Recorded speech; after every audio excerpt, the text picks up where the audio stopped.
কারো কোনো জিনিস বা সম্পত্তি পেতে হলে তাকে প্রাণে মেরে ফেলে সেই জিনিস কখনো পাওয়া যায় না।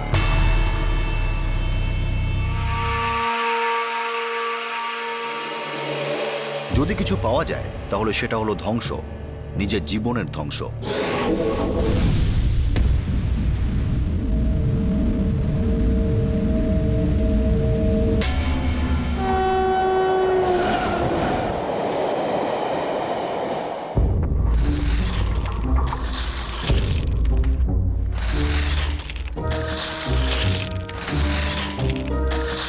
মনোজ, মনোজ, সুপারিনটেনডেন্ট স্যার তোমাকে ডেকেছেন এক্ষুনি। এক্ষুনি? কি হয়েছে? আরে আমি কি জানি ভাই, শিগগির চল। মনোজ, তুমি জয়েন করেছো প্রায় 6 মাস হয়ে গেল। কাজ খুব ভালো হচ্ছে তোমার। হ্যাঁ, ধন্যবাদ স্যার। তোমার এই কাজ দেখে তোমাকে সিনিয়র হেল্পার করা হবে। মনোজ, তোমার প্রমোশন হচ্ছে। অনেক অনেক ধন্যবাদ স্যার। ব্যাস, এইভাবেই কাজ করে যাও। হ্যাঁ স্যার। কিন্তু এই প্রমোশনের জন্য তোমাকে এই জায়গা ছাড়তে হবে, মুম্বাই যেতে হবে, করলা ডিভিশন।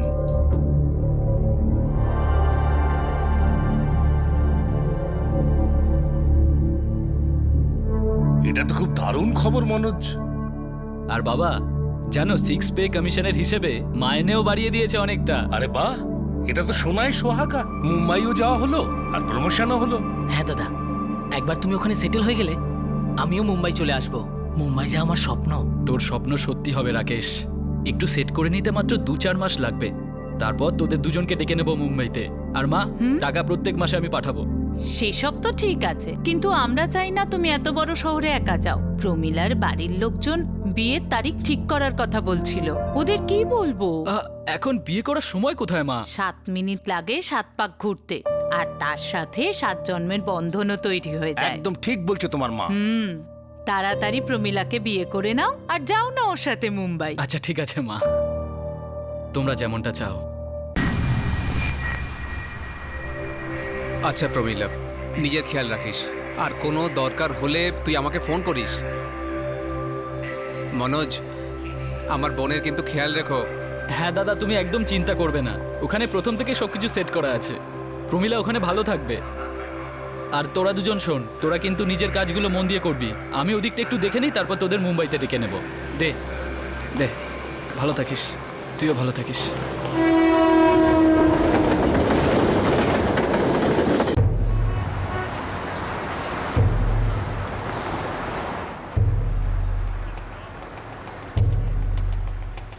প্রত্যেকটা বড় শহর এক একটা কুয়োর মতো, যেখানে প্রতিদিন অগণিত পিপাসুরা এসে জমা হচ্ছে। এই সব যুবকেরা তাদের এলাকা, তাদের গ্রাম ছেড়ে এখানে আসছে। একটা এমন ভবিষ্যৎ খুঁজে বেড়াচ্ছে যেটা তারা তাদের এলাকায় কোনোদিন পেত না।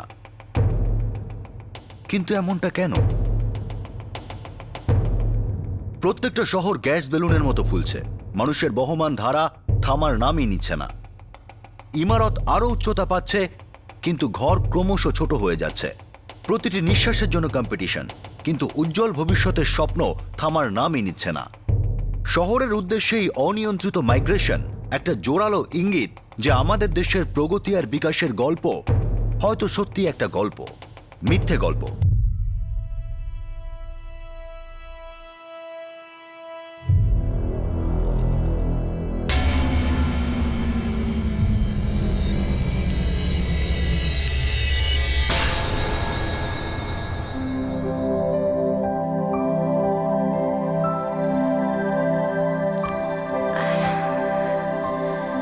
এই নাও, ভেন্ডি আছে তোমার পছন্দে, আর শাকও আছে। আরে তুমি এবার এত রান্না করা বন্ধ করো। শেষ মাস চলছে, একটু রেস্ট নাও না বাড়িতে। নিজের জন্য বাইরে থেকে কিছু আনিয়ে নাও, আর আমি রেল ক্যান্টিন থেকে খেয়ে নেব। হায় ভগবান, কি যে তুমি বলো না। আর তাছাড়া মা ফোন করেছিল, বলছিল এখানেই চলে আয়, ডেলিভারি এখানেই হোক। না না, তাহলে রেলওয়েতে কাজ করে কি লাভ? আর এখানকার হাসপাতাল তোমাদের গ্রামের হাসপাতালের চেয়ে অনেক বেশি উন্নত, জানো তুমি? কিন্তু এখন আমি আমার মাকে কি বলি বলো তো? আমি ওনাকে ফোন করে বুঝিয়ে দেব। আমি আমার মাকে ডেকে নিচ্ছি তোমার দেখাশোনার জন্য। সত্যি বলতে কি, আমারও যেতে ইচ্ছে করছে না। তোমাকে ছেড়ে কোথাও যেতে ইচ্ছে করছে না। চলো তাই সই। আচ্ছা শোনো, রাম আর রাকেশ দুজনে মুম্বাই আসবে বলে অনেক দিন থেকে বলছে। এখানেই ওরা থাকতে চায়। তা ডেকে নাও না। হ্যাঁ আমি সেটাই ভাবছি, যদি বড় একটা কোয়ার্টার পাই তো। যদি হও সুজন তাহলে তেঁতুল পাতায় 9 জন। আর আমি কি এটা জানি না তুমি ভাইদের কত ভালোবাসো? ঠিক আছে, আমি আজকেই ফোন করে দিচ্ছি আর বলে দিচ্ছি মুম্বাইয়ের জন্য তাড়াতাড়ি টিকিট কেটে নে। হ্যাঁ দাদা, হ্যাঁ হ্যাঁ হ্যাঁ, মাকেও সাথে নিয়ে নেব। আমি আজকে টিকিট কেটে ফেলছি। আর তৈরি থাকিস, ভাইপোর দায়িত্বটা কিন্তু কাকাদেরও নিতে হবে। দাদা সত্যি খুব মজা হবে, ভেবেই আমার না খুব আনন্দ হচ্ছে। ঠিক আছে ঠিক আছে। মুম্বাই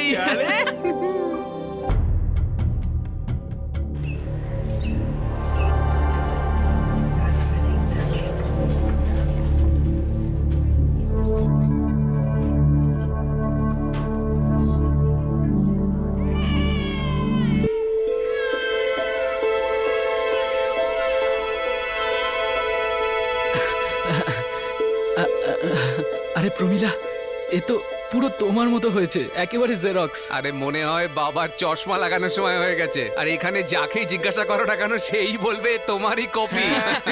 আচ্ছা ওকেই জিজ্ঞেস করি ও কেমন দেখতে হয়েছে। হ্যাঁ হ্যাঁ, আয় আয়, তুই কার মতো দেখতে হয়েছিস? হ্যাঁ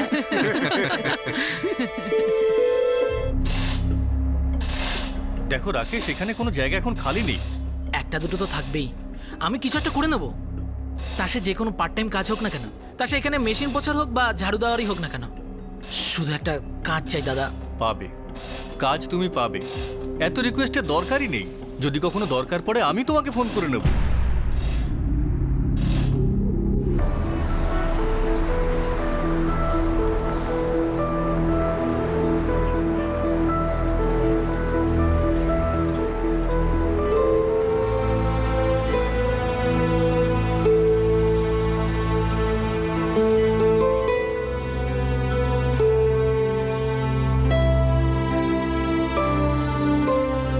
রাকেশ, এই খাবার না খেলে তুই কি তাড়াতাড়ি কাজ পেয়ে যাবি? দাদা দেখো না, আমিও সপ্তাহখানে ঘুরে বেড়াচ্ছি, কোনো কাজ হাতেই পাচ্ছি না। যাই বলো রাম ভাই, তোমার পড়া ছাড়া উচিত হয়নি। আমি বলি কি তুমি পড়াশোনা আবার শুরু করে দাও। এক হাতে ডিগ্রি, অন্য হাতে চাকরি। চাকরি হবে পাকা আর অফিসারের। না না বৌদি, এখন আমার দ্বারা ওসব হবে না। আমার যে কোনো মূল্যে কাজ দরকার, যে কোনো কাজ যেভাবেই হোক।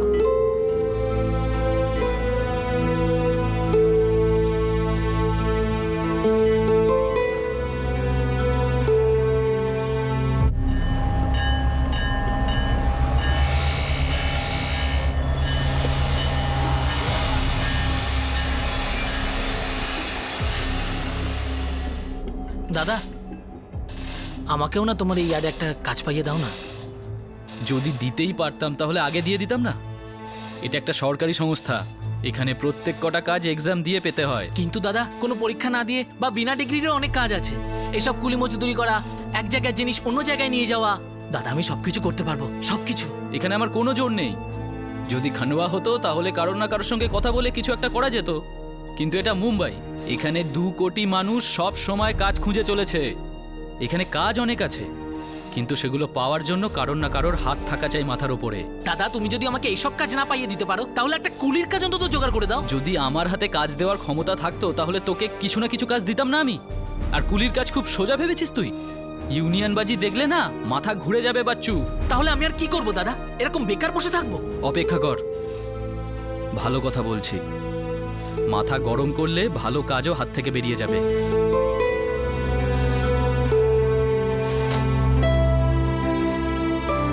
মনোজ মুম্বাইতে ট্রান্সফার হয়ে এসেছিল। ও সেন্ট্রাল রেলওয়েতে সিনিয়র হেল্পারের কাজ করত। একদিক থেকে সিকিউর ছিল, কিন্তু ওর 2 ভাই রাকেশ আর রাম মুম্বাইয়ের জব মার্কেটের গোলকধাঁধায় হারিয়ে গিয়েছিল। প্রতিদিনের মজুরিও তারা প্রতিদিন পাচ্ছিল না। যে কোনো ফিক্সড ক্যারিয়ার, যে কোনো ফিক্সড চাকরি 2 ভাইয়ের সঙ্গে লুকোচুরি খেলছিল। আর মুম্বাই ছেড়ে ফিরে যাওয়ার কথা তারা ভাবতেই পারছিল না, যার কারণে ফ্রাস্ট্রেশন লেভেল অনেক বেড়ে গিয়েছিল।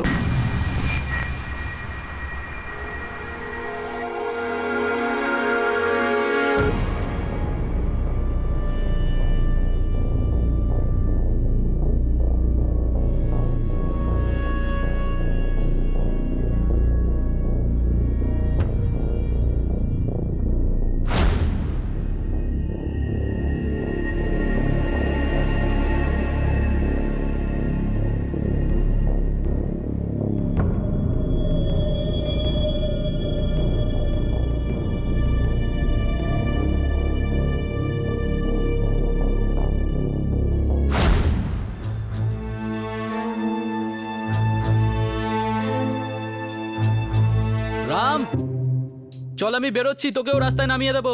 হ্যাঁ দাদা, আসছি। এই যে শোনো, এই দরকারি লিস্টটা নাও মুন্নার জন্য, বাড়ি ফেরার সময় নিয়ে এসো। ঠিক আছে, নিয়ে আসবো। দাদা আমি ready. Best of luck Ram ভাই। থ্যাংক ইউ বৌদি। চলো দাদা।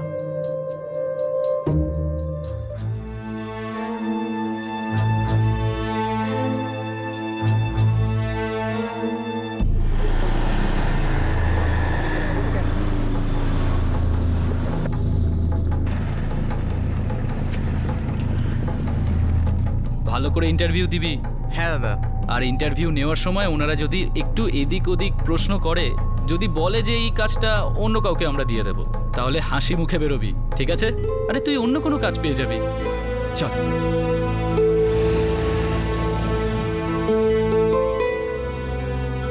মুম্বাইতে নিজেদের অধিকারের যুদ্ধে সামিল হওয়া দুই ভাই রাকেশ আর রাম, আর তাদের সাপোর্ট করছিল বাবার মতো স্নেহশীল বড় দাদা আর মায়ের মতো স্নেহময়ী বৌদি। পথটা সহজ ছিল না, কিন্তু ধীরে ধীরে আশার আলো দেখা যাচ্ছিল। তখনই হঠাৎ একটা ঝড় আছড়ে পড়ে। ভাগ্যের চাকা এমনভাবে ঘুরল যে জীবনই বদলে গেল চিরদিনের মতো।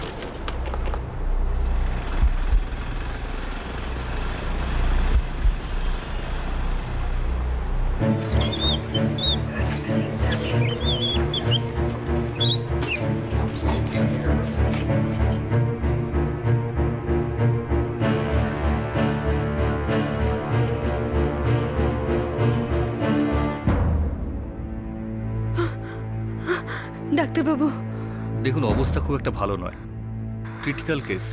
রিডে কম্পাউন্ড ফ্র্যাকচার রয়েছে। আমি দেখা করবো ওর সাথে। না না, এখন দেখা করতে পারবেন না, একটু পরে।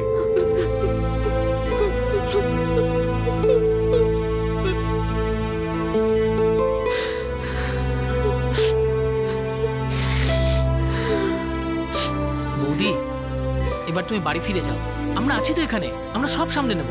যতক্ষণ না ওর সাথে দেখা হচ্ছে আমি এখান থেকে কোথাও যাব না। বৌদি, দাদার যখন জ্ঞান ফিরে আসবে আমরা নিজেরাই তোমায় খবর পাঠাবো।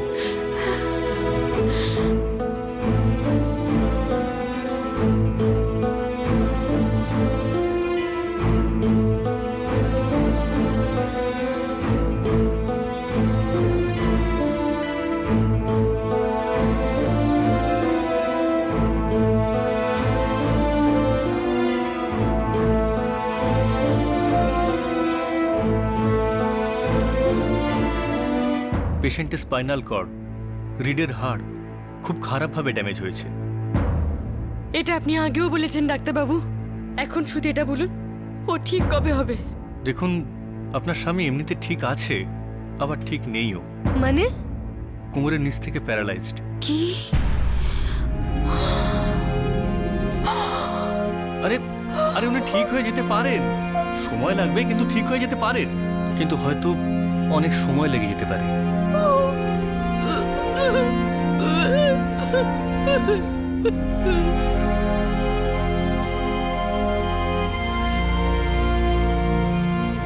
খবরটা আমি পেলাম মনোজ, খুব খারাপ লাগছে। কি বলবো স্যার, গাড়িটা এমন টার্ন নিল, এবার তো মনে হচ্ছে আমার জীবনটাও টার্ন নেবে।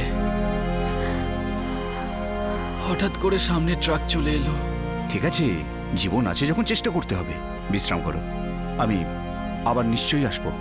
না না, তুমি কোনো টেনশন করো না, সব ঠিক হয়ে যাবে। প্রমিলা, তোমার স্বামী মনোজকে ইয়ার্ডে সবাই খুব ভালোবাসে। দেখো, তুমি কোনো ব্যাপারে চিন্তা করো না একদম। মনোজের চিকিৎসায় কোনো রকম কোনো খরচ হবে না। রেলওয়ে হসপিটাল আমাদের মতো লোকেদের জন্যই আছে তো, তাই না? আর হ্যাঁ, মনোজের মাইনে, পুরো মাইনের টাকাটা মাসের শেষে তোমার হাতে পৌঁছে যাবে, সবকিছু আগের মতোই। আর দেখে নিও, দেখতে দেখতে আমাদের মনোজ আবার কাজে জয়েন করবে।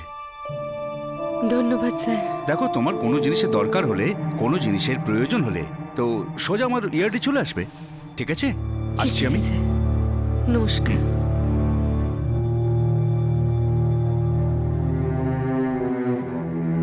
দাদা ওই বাবাকে তাড়াতাড়ি বাড়ি ফিরতে হলো, ওনার গ্রামে জরুরি কাজ পড়ে গেছিল।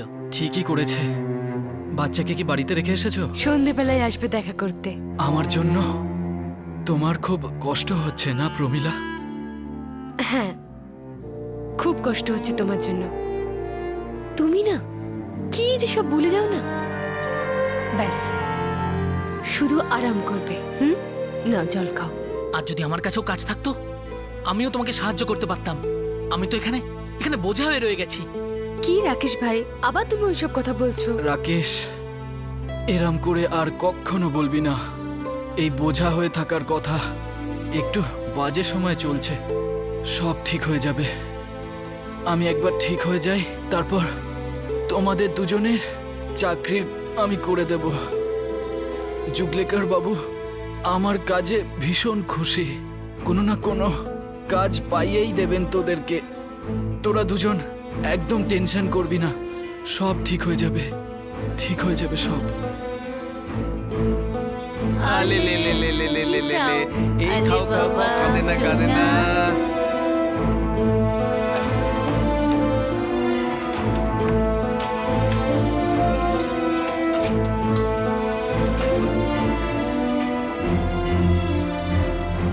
মা, হ্যাঁ, আমি হসপিটালে যাচ্ছি। প্রমিলা, হ্যাঁ দাদা। আমার আজ দুপুরেই ট্রেন। বাড়ির সবাইকে আমার প্রণাম জানিও। দেখ, না করিস না, রেখে দে, কাজে লাগবে। আসছি।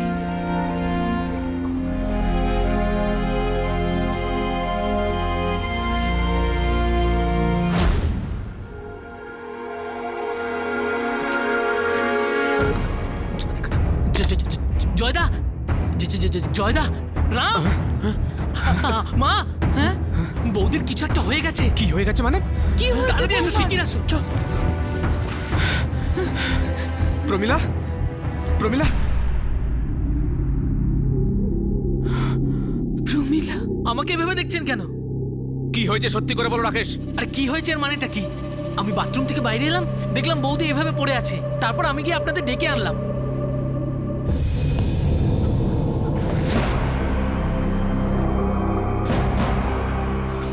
দরজা তো ভিতর থেকে বন্ধ, তাহলে কে করলো এসব?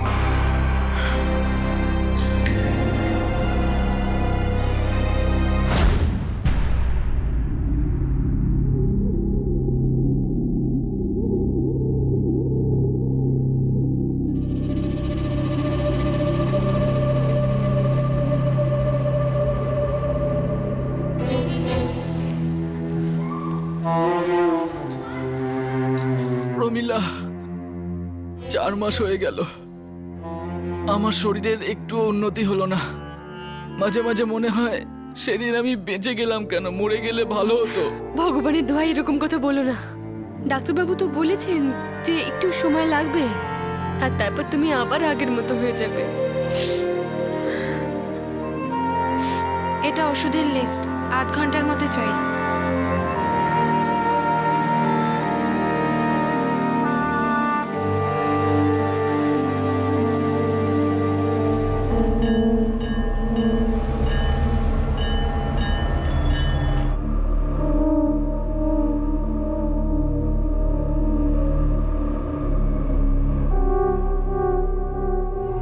আপনি ভেতরে যেতে পারেন। প্রমিলা, এই অবস্থায় আমি তোমার স্বামীর জন্য যা কিছু সম্ভব সবকিছু করছি।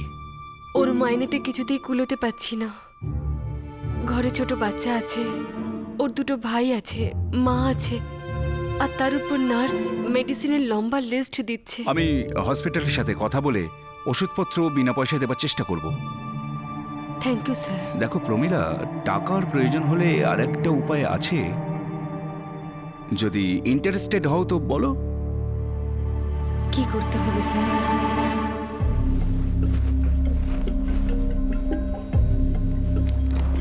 দেখো রাম, 5টা ওষুধ দিতে হবে দাদাকে। আমি ব্যাগের মধ্যে সবকিছু আলাদা করে রেখেছি, খাবার পরে দিয়ে দিও। ঠিক আছে বৌদি। আচ্ছা মা, হ্যাঁ আমি আসছি। সাবধানে যাবি, হ্যাঁ? ঠিক আছে। যা। বৌমা, হ্যাঁ তুমিও খেয়ে নাও। খাচ্ছি মা, প্রথমে মুন্নাকে খাইয়ে নি। আচ্ছা ঠিক আছে, যাও, খাওয়াটা শেষ কর। না না, ওলে ওলে ওলে ওলে বাবা, এই যে যে যে নাও নাও নাও নাও নাও, এই তো শোনাই। আরেকটু একটু, বাবরে, নাও নাও নাও নাও, শোনা শোনা শোনা। এই দেখো দেখো দেখো দেখো।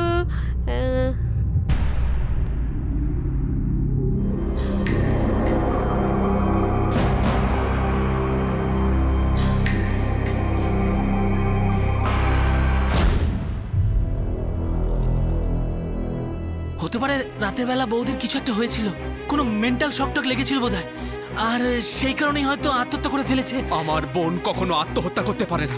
আরে তার জন্য তো কোনো কারণ থাকবে। আমার বোন খুন হয়েছে। আর কি ভুলভাল বকছেন আপনি? কোনটা ভুলভাল আর কোনটা ঠিক সেটা পুলিশই বলবে।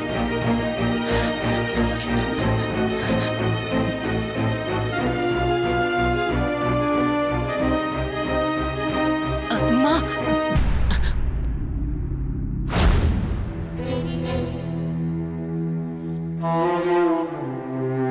দেখুন, 8 মাস হয়ে গেল, মনোজের অবস্থার কোনো ইমপ্রুভমেন্ট নেই।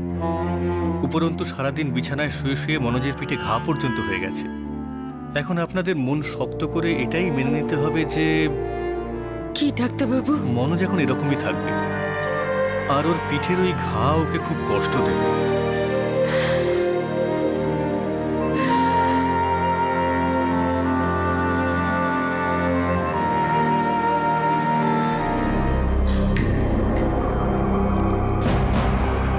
বৌদি, তোমার সাথে কথা বলার ছিল। কি?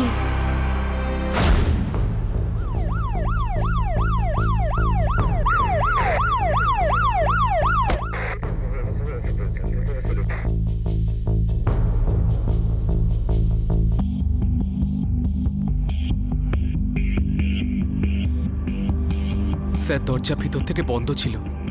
স্যার, যখন আমি বাথরুম থেকে বাইরে বেরোলাম, আমি দেখলাম যে বৌদি এখানে অদ্ভুতভাবে পড়ে রয়েছে। তারপর আমি কাছে গিয়ে দেখলাম, তো মনে হলো কিছু একটা নিশ্চয় হয়েছে। তারপর আমি সবাইকে জাগিয়ে দিলাম আর এখানে ডেকে আনলাম। Sir 1 minute. স্যার, একটু গন্ডগোল আছে। বডি পোস্টমর্টমের জন্য পাঠিয়ে দাও। আপনাদের সবাইকে এক্ষুনি পুলিশ স্টেশন যেতে হবে।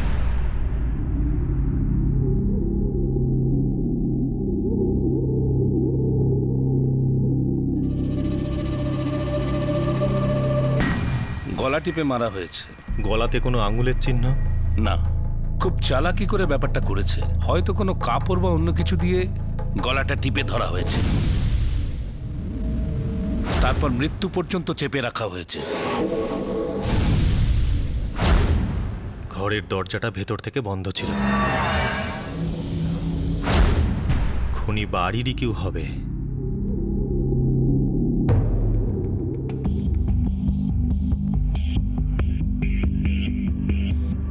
স্যার, আমার বোন খুব সাহসী মেয়ে ছিল, আর আমি জোর দিয়ে বলতে পারি যে ও কখনোই আত্মহত্যা করতে পারে না। মানে অন্য কেউ ওকে খুন করেছে?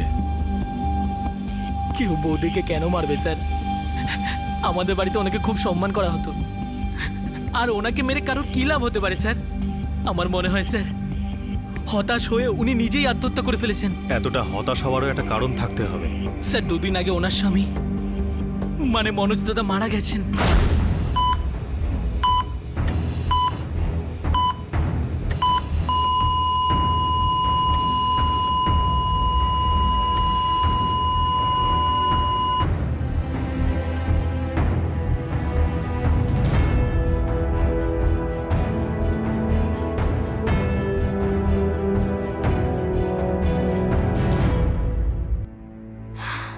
ডাক্তারবাবু, দেখুন, আমরা সবাই তো আপ্রাণ চেষ্টা করেছি, কিন্তু মনোজের অবস্থা খুব খারাপ হয়ে গিয়েছিল। আমরা ওকে বাঁচাতে পারিনি।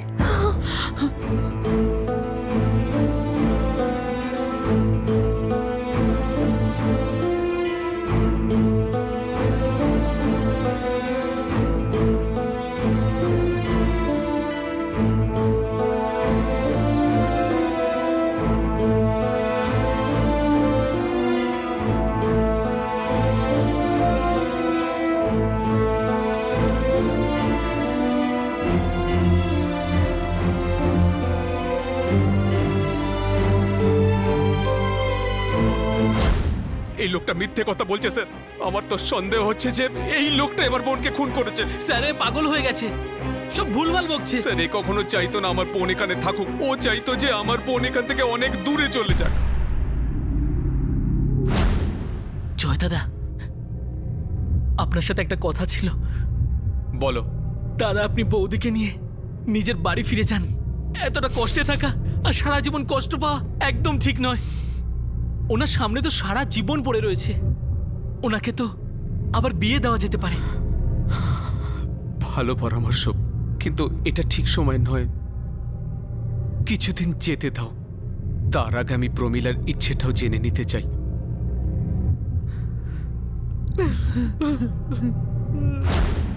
স্যার, আমি বৌদির ভালোই চাইতাম। আমি চাইতাম দ্বিতীয়বার উনি সংসার পাতুক, উনি আবারও সেটেল হয়ে যাক। এতে অপরাধ কোথায় স্যার? এই লোকটা মিথ্যে কথা বলছে স্যার। এর মনে ওই সময় থেকে কোনো গেম চলছিল। কেমন গেম? দাদা, এই রাকেশ ভাই ঠিক নয়, খারাপ উদ্দেশ্য আছে ওর। পরিষ্কার করে বল, কি বলতে চাইছিস? ও বহুদিন ধরে চাইছে যে আমি এই বাড়ি থেকে চলে যাই। মনোজ মারা যাবার আগে থেকেই ও এটা চাইছিল। এ কি বলছিস তুই? বৌদি, তোমার সাথে কথা বলার ছিল। কি? তুমি না তোমার নিজের বাড়িতে ফিরে যাও। দাদা এবং মুন্নাকে রাম আর আমি মিলে সামলে নেব। কি সব উল্টোপাল্টা কথা বলছে রাকেশ ভাই? আমি আমার স্বামী আর বাচ্চাকে ছেড়ে কিভাবে যেতে পারি? বৌদি, কি কথা বলছো তুমি? কেন বুঝতে পারছো না? আমাদের আগামী দিনগুলো কঠিন হতে চলেছে বৌদি, আর এখানে থেকেও তুমি বিশেষ কিছু করতে পারবে না।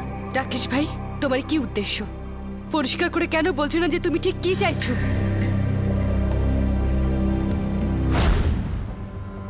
ওর এই ব্যবহারটা দেখে আমার খুব অদ্ভুত লেগেছিল দাদা। আমি বুঝতেও পারছিলাম না যে ও আমার সাথে এরকম ব্যবহার কেন করছে। কিন্তু আজ যখন আমি মনোজের শেষকৃত্য করে বাড়ি ফিরলাম, তখন সবকিছু পরিষ্কার হয়ে গেল আমার কাছে দাদা। আমি জানতে পারলাম ও আমার কাছে ঠিক কি চাইছে। কি চাই ও?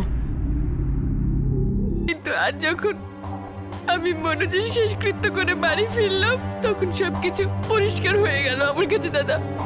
আমি জানতে পারলাম ও আমার কাছে ঠিক কি চাইছে। কি চাই ও? বৌদি, অন্তত এবার নিজের বাড়িতে ফিরে যাও। তুমি ঠিক কি চাইছো রাকেশ ভাই? বৌদি, যদি তুমি বাড়ি ফিরে যাও, আমাদের মধ্যে যে কোনো একজন মনোজদার চাকরিটা পেয়ে যাবে। এতে পুরো পরিবারটা বেঁচে যাবে। বৌদি, তোমারও ভালো হবে। আমার শুধু মনোজদার চাকরিটা চাই। কান খুলে শুনে রাখো। রেলওয়েতে বা অন্য কোনো সরকারি চাকরিতে যখন কোনো কর্মীর দুর্ঘটনা বা অন্য কোনো কারণে হঠাৎই মৃত্যু হয়, তখন তার মাইনের অনুযায়ী অন্য চাকরি তার সবচেয়ে নিকটবর্তী আত্মীয়কে অফার করা হয়। এই কেসে মনোজের খারাপ অবস্থাকে মাথায় রেখে রেল কর্তৃপক্ষ তার স্ত্রী প্রমিলাকে আগে থেকেই চাকরির অফার দিয়েছিল, যখন মনোজ বেঁচে ছিল কিন্তু বিছানা থেকে উঠতে পারছিল না। দেখো প্রমিলা, টাকার প্রয়োজন হলে আরেকটা উপায় আছে। যদি ইন্টারেস্টেড হও তো বলো। কি করতে হবে স্যার? দেখো, আমরা দুজনেই জানি যে মনোজের শরীর রাতারাতি খুব ভালো হয়ে যাবে না, তাই না? আর এটাও হতে পারে যে ও হয়তো কখনোই ঠিক হবে না। তো এই মুহূর্তে আমি তোমার জন্য এইটা করতে পারি যে তোমার নাম রেলওয়ের চাকরির জন্য প্রপোজ করব। আপনি বড় মনের মানুষ স্যার। এতে আমার আর আমার পরিবারের খুব সুবিধা হবে স্যার। কিন্তু স্যার, আমি জানি না আমি এই চাকরিটা করতে পারবো কি না। অবশ্যই করতে পারবে। তুমি নিজের পরিবারকে এত ভালোবাসো, তো কাজটাও তুমি তাড়াতাড়ি শিখে যাবে। এই ফর্মটা নাও, মন দিয়ে পড়ে এটাকে ফিল আপ করে দিও।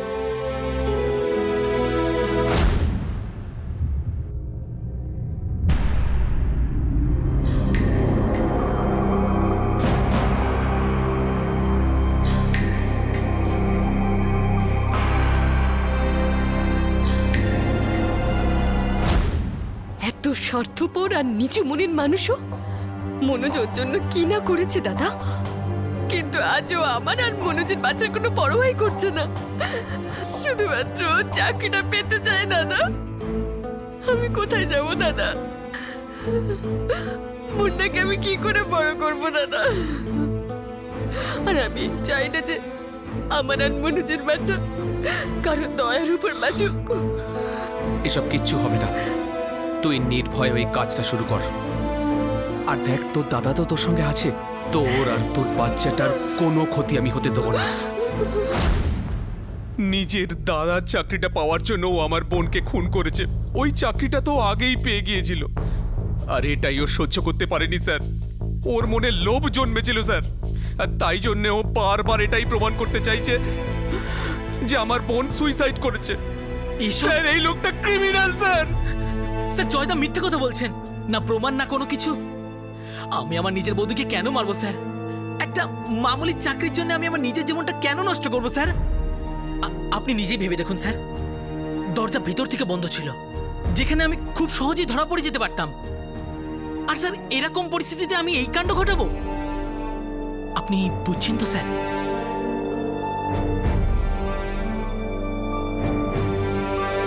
পীড়িত প্রমিলার বড়দা জয় বারবার প্রমিলার দেওর রাকেশের বিরুদ্ধে অভিযোগের আঙুল তুলছিল, আর উপস্থিত প্রমাণও রাকেশের দিকে ইঙ্গিত করছিল।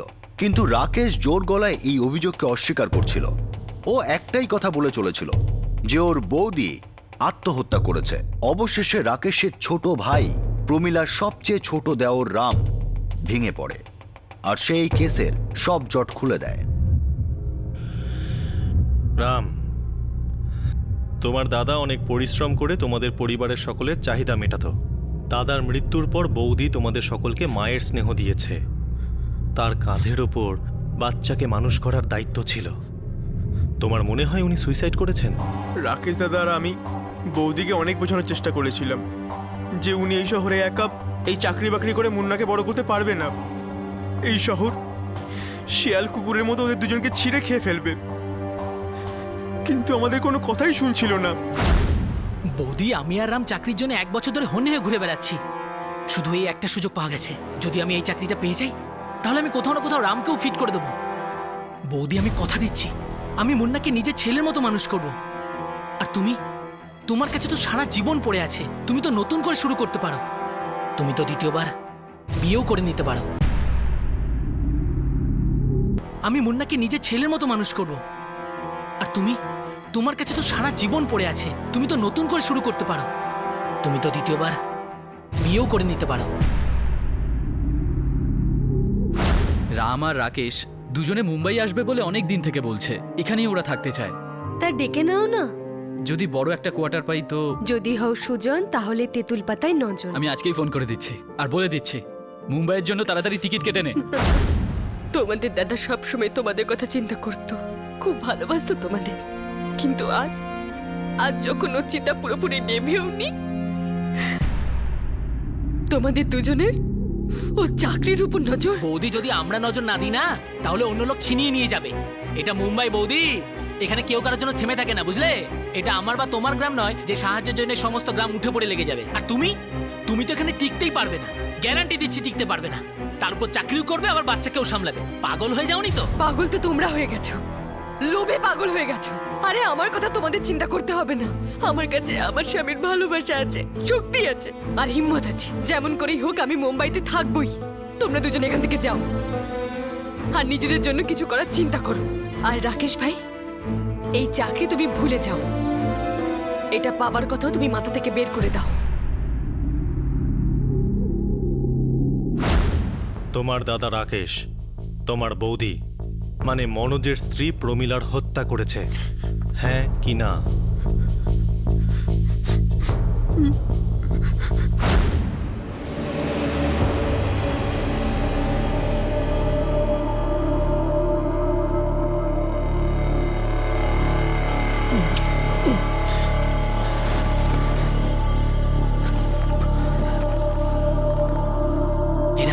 রাম, ওই ওঠ।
আমি বাচ্চাটাকে নিয়ে যাচ্ছি।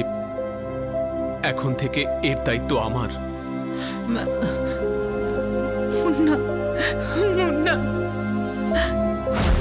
একটু সেট করে নিতে মাত্র 2-4 মাস লাগবে। তারপর তোদের দুজনকে ডেকে নেব মুম্বাইতে। আর মা, টাকা প্রত্যেক মাসে আমি পাঠাবো।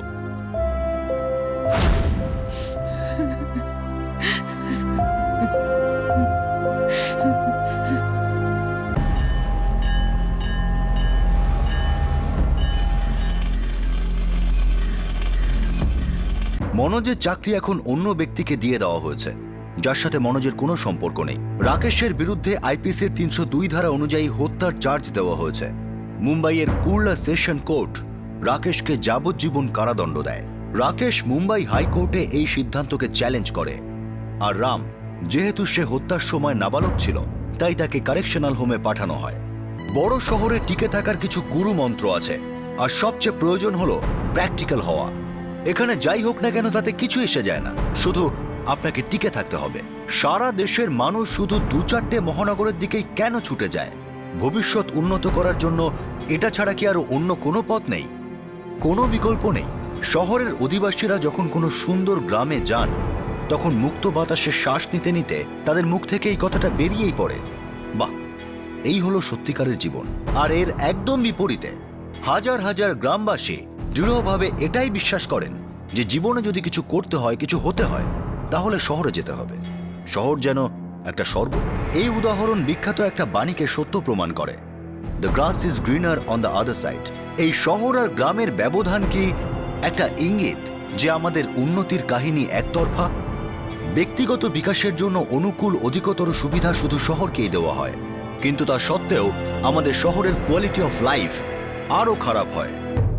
অন্যদিকে গ্রামীণ ক্ষেত্রগুলিতে অ্যালট করা উন্নতির জন্য বড় বড় প্রজেক্ট স্ক্যাম আর দুর্নীতির প্রকোপ থেকে যেন বেরোতেই পারে না। একদিকে যখন প্রশাসন এই সমস্ত দুর্নীতিকে চাপা দেওয়ার চেষ্টা করে নিজের গদিটি টিকিয়ে রাখে, তখন অন্যদিকে সাধারণ মানুষ, শহরবাসী হোক বা গ্রামবাসী, তারা শুধু অপরাধের রাস্তা বেছে নেয়, যেখানে শুধু একটা কথাই শোনা যায়, জোর যার মুলুক তার। মিডিয়ার প্যানেলে ঘন্টার পর ঘন্টা আলোচনা হয় যে সমাজে ঘটা অপরাধের ওপর টিভি প্রোগ্রামের প্রভাব পড়ছে ইত্যাদি ইত্যাদি। কিন্তু সত্যি এটাই যে বেড়ে চলা অপরাধের প্রধান অভিযুক্ত হলো ধনী আর গরিবের মধ্যে বেড়ে চলা ব্যবধান। কিছু মানুষ এই ব্যবধান কমানোর চেষ্টা করে চাকরি পাওয়ার জন্য, জীবন গড়ার জন্য বা বেসিক লেভেলে সার্ভাইভ করার জন্য অপরাধের পথ বেছে নেয়।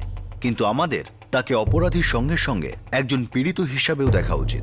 সরকার, প্রশাসন, আপনি আর আমি, আমাদের একটা নৈতিক দায়িত্ব হলো যে আমরা একটা সহজ অঙ্ককে বুঝি যে কোনো পিরামিডকে দাঁড় করাতে গেলে তার ভিতটা শক্ত করা খুবই দরকার। অর্থনীতি হোক, বৃদ্ধি হোক, রাজনীতি হোক বা যে কোনো ক্ষেত্র হোক, ভিত সব থেকে গুরুত্বপূর্ণ। সেটাকে শক্ত করা জরুরি, আর এটা বোঝা কোনো কঠিন বিষয় নয়। ক্রাইম পেট্রোল 10 থেকে আপনাদের সাথে আবার দেখা হবে একটা নতুন কেসের সঙ্গে।